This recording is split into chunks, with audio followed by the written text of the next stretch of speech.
peut-être rapidement quand même me présenter parce que je ne suis pas sûr que tout le monde me connaisse. Et donc, au-delà du fait que je suis député du Rhône, alors, député à temps plein, donc je ne parlerai pas de mes autres mandats politiques puisque je n'en ai pas d'autres et que je ne souhaitais pas en avoir d'autres pour des raisons donc de clarté et aussi pour des raisons d'efficacité parce que c'est une mission, fonction de parlementaire qui, entre le travail parlementaire et l'évaluation qu'on doit en faire, etc., et le travail en circonscription est quelque chose de très rempli. Donc, je suis aussi membre de la Commission du développement durable à l'Assemblée nationale et vice-président de l'OPEXT, l'Office parlementaire d'évaluation des choix scientifiques et technologiques. Et donc, je préside par ailleurs le Conseil national de l'air et je précise que je suis un président bénévole. C'est pour moi extrêmement important.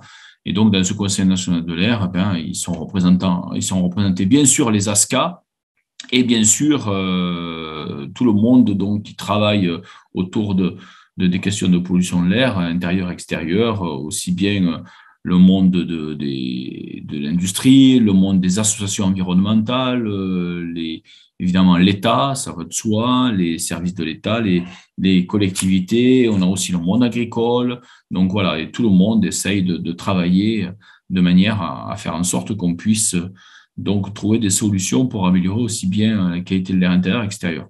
Alors, moi, je voulais intervenir sur quelques sujets par rapport à votre projet associatif, d'une aussi, et aussi quelles sont les attentes donc, pour la qualité de l'air dans les prochaines années, mais aussi ce qui a été fait, rappeler un petit peu ce qui a été fait ces dernières années, sur auquel vous avez contribué, ou en tout cas vous êtes largement des contributeurs en tant que personnes qui non seulement mesuraient, mais en plus conseillaient et accompagnaient toutes celles et tous ceux donc, qui s'engagent sur des projets d'amélioration de la qualité de l'air, et notamment sur le côté extérieur. J'ai eu la chance, moi, d'être l'un des rapporteurs de la loi d'orientation des mobilités, et notamment, j'ai été le rapporteur de la partie développer des mobilités plus propres et plus actives.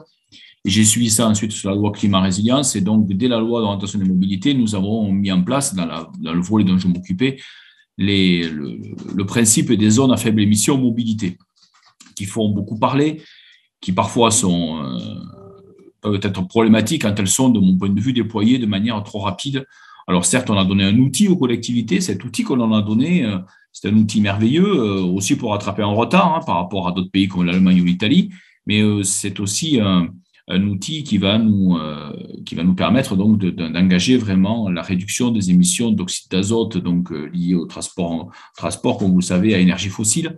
Et c'est aussi dans cette loi que nous avons, alors les particules fines, j'en parle pas, je rentre pas dans tous les détails, vous connaissez ça très très très bien, mais c'est aussi dans cette loi que j'ai fait inscrire par voie d'amendement que j'ai porté l'idée de mettre fin à la vente de véhicules qui utilisent des énergies fossiles d'ici à 2040.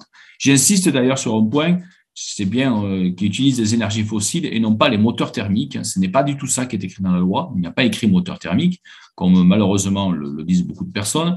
Il y a bien écrit qu'ils utilisent des énergies fossiles. Tout ça parce que je voulais préserver donc des solutions alternatives intéressantes du type biogaz ou des choses comme ça, etc. Bon, je ne rentre pas dans les détails, ce n'est pas l'objectif, mais si ça intéressait certaines personnes, on pourrait largement en rediscuter par ailleurs. On a travaillé au Conseil national de l'air aussi, donc à accompagner la loi en tant que, comme je voulais le dire, la mise en œuvre de la loi, mais aussi le plan d'action au chauffage au bois, donc pour réduire le chauffage, comment dirais-je, l'impact donc du chauffage au bois non performant en termes de particules. Et vous savez très bien qu'il y a un gros travail à faire et que donc dans la loi climat-résilience, j'ai pu faire voter un certain nombre de mesures, mais surtout le Conseil national de l'air que j'anime a donc travaillé avec le gouvernement sur l'élaboration d'une véritable trajectoire d'ici 2030. Et puis pareil aussi sur les engrais azotés, mais je ne rentre pas plus dans les détails.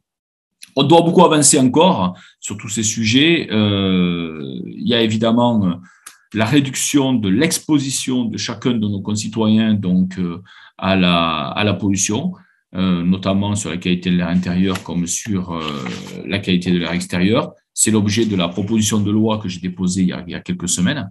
Sur la qualité de l'air intérieur, peut-être que le Covid nous a permis d'accélérer les choses, mais il y a une prise de conscience, mais il faut aller beaucoup plus loin. Et là aussi, à mon avis, vous avez un rôle à jouer. Sur l'urbanisme, les collectivités, plus que jamais, ont besoin de transversalité, ont besoin de travailler de manière transversale Et alors là, il y en a une marge de progression extrêmement importante et les ASCA et vous, donc en particulier, vous avez, vous avez un rôle extrêmement important à jouer pour construire ces villes plus respirables, si je peux m'exprimer ainsi. Et puis, dans l'acceptabilité sociale des mesures, il faut faire plus de pédagogie, amener plus d'aide, comme on l'a dit. Donc, du coup, il va falloir que l'on s'appuie beaucoup sur des acteurs comme vous. Ça me paraît assez évident. Et sur les années qui viennent d'ailleurs, je le disais un petit peu, il va falloir que vous puissiez, comment dirais-je, contribuer à cette approche rigoureuse, scientifique, transversale. Alors, on avait un universitaire justement qui s'exprimait. Alors, je suis moi-même universitaire, docteur ingénieur en chimie et professeur donc universitaire. Oui, il faut un portage politique fort, transversal, et dans la transversalité, il ne faut pas oublier la dimension en recherche. Et c'est évident que si on peut travailler avec le système universitaire, c'est extrêmement important.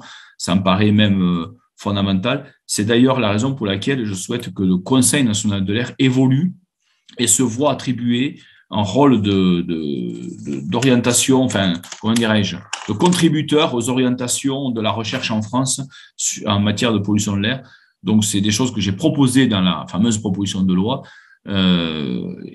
Pour l'instant, on converge avec le gouvernement sur l'idée donc de faire en sorte d'avoir un Conseil national qui soit beaucoup plus incitatif. Et dans les propositions que nous faisons, nous voulons un rôle important par rapport à la recherche. Et la recherche, pour moi, ne se conçoit pas sans le système universitaire qui est beaucoup plus important et intéressant qu'on ne pourrait le penser en matière de ce qu'il peut proposer. On a beaucoup de chercheurs de très haut niveau dans ce pays. Bien souvent, on a tendance à l'oublier.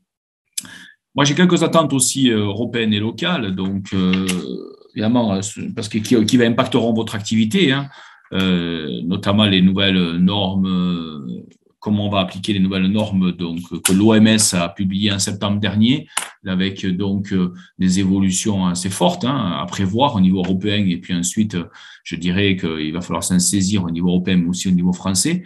Donc, pour la mise en œuvre progressive pour atteindre ces nouveaux objectifs qualité donc, que l'OMS nous propose.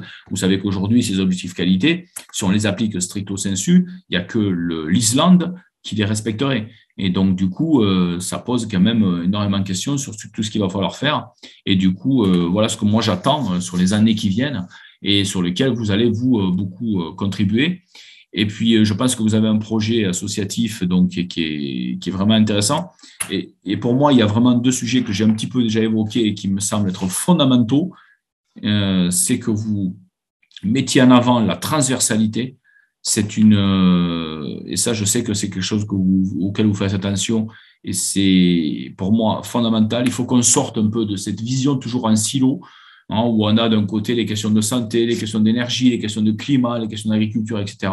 En réalité, et de technologie aussi, il faut vraiment travailler cette transversalité. C'est pour moi extrêmement important, avec l'objectif majeur de la santé respiratoire et la réduction de l'impact environnemental de nos activités. Ça peut paraître un peu évident ce que je dis, mais c'est vraiment comme ça qu'il faut construire nos politiques publiques. Et du coup, c'est beaucoup plus difficile à faire qu'à dire et c'est très exigeant. Et donc, je pense que ça va demander des remises en cause assez fortes. Et il faut que vous y contribuiez, bien entendu. Au niveau des innovations, je pense qu'au niveau de la technologie, au niveau de la surveillance des polluants émergents, quand je vois aussi parfois tous ces micro-capteurs dont on nous parle, etc., moi j'ai envie de rigueur, de science, de technologie maîtrisée, et j'ai envie de voir que dans les projets des Atmos, eh bien, comme le vôtre, il y ait, j'ai envie de dire un peu comme le nôtre, puisque je fais partie du territoire, il y ait vraiment une approche sérieuse qui soit mise en œuvre, parce que je ne voudrais pas qu'on se retrouve avec des fois des micro-capteurs proposés par certaines entreprises qui pourraient, ou des opérations de com, vous voyez ce que je veux dire. Sur une plan numérique et l'open data et les données qui sont fournies sur la qualité de l'air, je pense que c'est vraiment important en effet de poursuivre dans cette voie, parce qu'il y a une légitimité des Atmos qui doit être toujours affirmée et réaffirmée. Rappelez-vous combien moi dans les lois j'ai dû faire inscrire le fait qu'il y avait obligation de travailler avec les ASCA. défends souvent les budgets des ASCA en séance sur le projet de loi de finances à l'Assemblée nationale. Je peux vous dire que c'est jamais acquis d'avance, qu'il faut toujours être très vigilant. Donc, sur les données, la data, il faut vraiment que votre rôle soit vraiment fondamental, bien entendu, ça va de soi. Et puis, sur les territoires, encore une fois, pour les accompagner, plus que jamais, vous devez être présent. Et je pense que votre projet montre bien tout ce que veut faire Atmo Auvergne-Rhône-Alpes. Je sais, montre bien que vous voulez être totalement incontournable, et vous l'êtes, et vous devez l'être plus que jamais, donc pour l'ensemble des collectivités territoriales. Ceci dit, c'est pas évident parce que tout le monde ne connaît pas encore le rôle des ASCA, et donc ça, c'est un petit peu non pas le bémol que je voulais faire ce matin, mais en tout cas un point sur lequel je voulais insister. Quand on sort de l'entre-soi, on s'aperçoit que le rôle des ASCA n'est pas toujours connu. Et je peux vous dire que moi, je passe beaucoup de temps avec mes concitoyens à discuter de plein de sujets. Vous savez, un député, c'est un généraliste en circonscription, c'est un spécialiste à Paris. Et dans mon volet généraliste en circonscription, eh bien, il m'arrive de prendre le temps d'expliquer, il m'arrive même de montrer sur mon téléphone ou autre le site internet d'Atmo Auvergne-Rhône-Alpes pour dire aux gens, ben, vous voyez, vous pouvez aller chercher de l'information. Et donc, c'est assez, voilà. Et souvent, les gens me disent, oui, mais on ne le sait pas, tout ça. Et des fois, ils n'ont pas totalement tort non plus. Hein. Voilà, l'information, c'est toujours, il faut que tout le monde fasse un pas l'un vers l'autre. Voilà, le monde économique aussi doit vous soutenir, ça va de soi.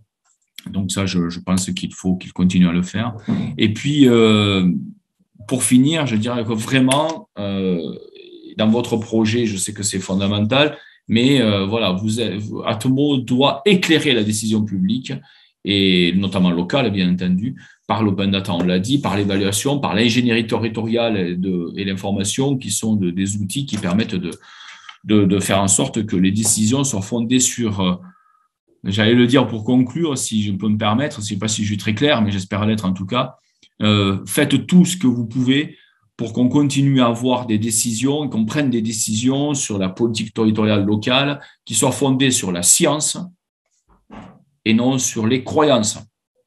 Voilà, si je peux me permettre de parler ainsi, parce que parfois, il m'arrive d'être un petit peu sceptique quand j'entends un certain nombre d'interventions où il y a parfois un mélange un petit peu, on va aller même jusqu'à mélanger le CO2 avec les oxydes d'azote, enfin bon bref, on mélange un peu tout. Et donc du coup, on parle de pollution sans parler vraiment de pollution. Donc bref, donc de la science, de la rigueur et non pas d'être basé uniquement sur des croyances. Bon, ce que je voulais vous dire aussi, c'est que tout simplement, vous pouvez compter sur moi. Voilà. Et si je peux vous aider, moi je le ferai, je le ferai bien entendu. Donc à la fois avec ma casquette de scientifique ou de citoyen élu, puisque je suis un citoyen élu. Et donc, si je peux jouer un rôle, bien quel qu'il soit, ce sera avec grand plaisir, comme le sait très bien votre président, votre directrice et celles et ceux qui me connaissent déjà et qui, j'espère, n'ont pas oublié donc tout ce qu'on a pu faire ensemble depuis quelque temps. Voilà ce que je voulais vous dire et j'espère que j'ai été suffisamment clair et pas trop long.